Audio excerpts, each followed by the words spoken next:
Hello guys, অনেকদিন যাবত ভাবছিলাম সুমনের পকেট কিভাবে ফাঁকা করবো। আর দেখো, আমাকে গরমে কড়া রোদের মধ্যে বসায় রাখছে। ও জানে না এটার প্রতিশোধ আমি কিভাবে নিব। যাই হোক, ওর পকেট আজকে আমি ফাঁকা করবো। দেন আমি চলে এসেছি খাবার খাওয়ার জন্য। এখানে একটু বকর বকর করছিলাম আমি ওর সাথে, বাট ও ভিডিও ক্লিপটা নিছে।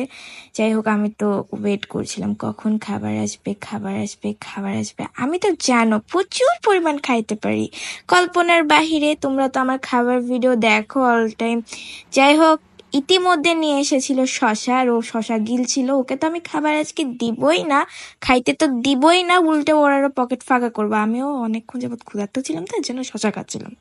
দেন চলে আসছে কাচ্চি। গাইজ, আমি তো দেখলো সামলাতে পারছিলামই না। আমি তো কেমনে খাবো, কোন দিক থেকে খাবো আমি ভাবছিলাম। যাই হোক, অবশেষে এক সাইড থেকে আমি খাওয়া শুরু করলাম। ও আমার সাথে ঝগড়া লাগাইছিল যে ও নাকি খাবে, আর গাইজ আমি তো ওকে দিব না। শেষমেশ আমি একটু ভাবলাম ওর কথা, যে না, ও যেহেতু খাওয়াইতে নিয়ে আসছে আমারে, আর আমি যেহেতু ওর পকেট ফাঁকা করবই, সেহেতু ওকে একটু দিতে পারি আমি। তো তাও আমি এখান থেকে মন মানছিল না, ওকে দিবই না, দিবই না। দেন ও আমার মনটা গলানোর জন্য এদিক থেকে তোমার হচ্ছে শরবত, যেটা হচ্ছে জাফরান শরবত প্লাস হচ্ছে জর্দা, এই দুটা নিয়ে আসছিল।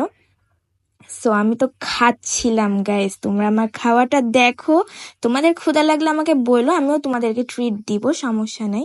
দেন একটু দয়া মায়া করে আমি সুমনকে খাবার দিলাম, কিন্তু আমার ভাল লাগতেছিল না। এক্স্যাক্টলি গাইস, আমার ভাল লাগছিল না ওর খাওয়াটা। ও খাচ্ছিল খাক, এদিক দিয়ে আমি সব শেষ করে দিছি। কারণ ওকে যাই হোক বেশি খাইতে দেওয়া যাবে না, আর ওর পকেটটা তো আমি ফাঁকা করতে আসছি, ও কিসের জন্য খাবে, কেন খাবে। যাই হোক গাইজ, আমি অনেক বকর বকর করলাম তোমাদের সাথে। তোমরা থাকো আর ওর বিলটা দেখো। ওর তো গাইজ মাথা ঘুরে গেছে, ওর রিয়াকশন গুলা দেখে তো আমি হাসতেছিলাম। গাইজ, আমার এখনো লোভ লাগতেছে।